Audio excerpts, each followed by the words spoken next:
Assalamualaikum warahmatullahi wabarakatuh. Halo teman-teman, ketemu lagi sama aku Aulia Werdiwianti di channel aku.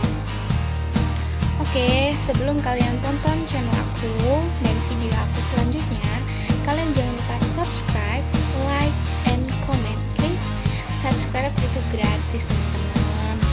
Tinggal kalian mencet tombol subscribe dan loncengnya biar kalian gak ketinggalan channel aku dan video-video aku selanjutnya. Oke, jangan bosan-bosan lihat channel aku, oke? Halo, assalamualaikum warahmatullahi wabarakatuh. Perkenalkan, nama saya Aulia Werdiwianti. Saya dari kelas IPA 2. Di sini saya akan menjelaskan kepada kalian apa sih perbedaan bahasa manusia dan juga bahasa hewan.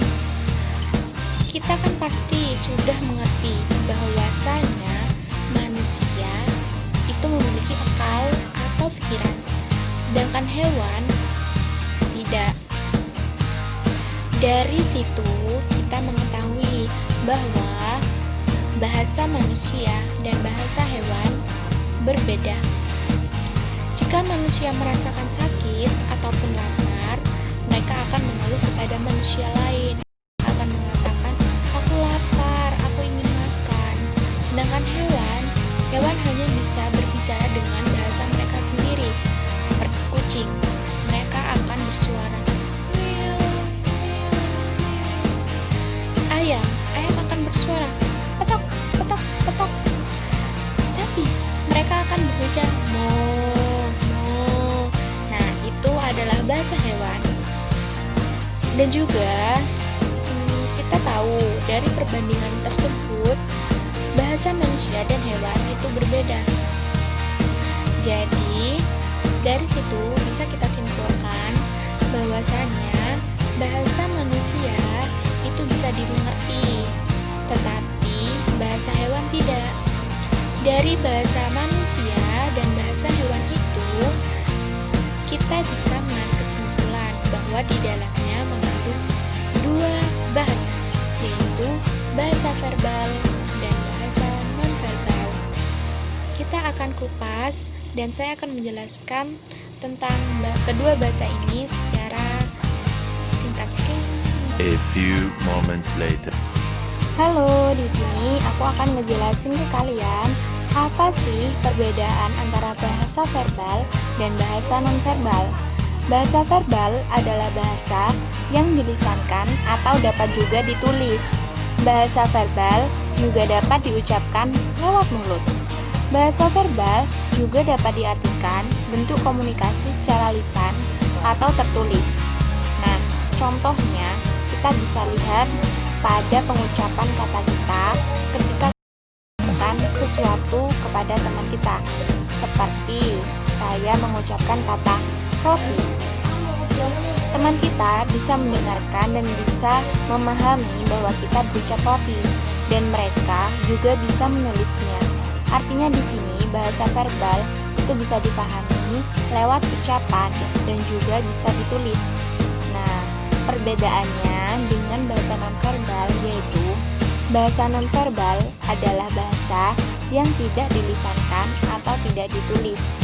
Bahasa verbal bisa kita pelajari lewat raut muka atau ekspresi yang diperlihatkan oleh orang lain. Nah, seperti ketika kita menyuruh teman kita untuk tidak berisik di kelas, maka tanpa kata apapun atau mengucap kata apapun, kita akan refleks, maka tangan kita, jari telunjuk kita akan menutup mulut kita. Nah, di situ teman kita akan mengerti bahwasanya mereka tidak boleh ramai di kelas dan mereka akan diam dengan sendirinya. Nah, itu salah satu contoh dari bahasa nonverbal ya teman-teman.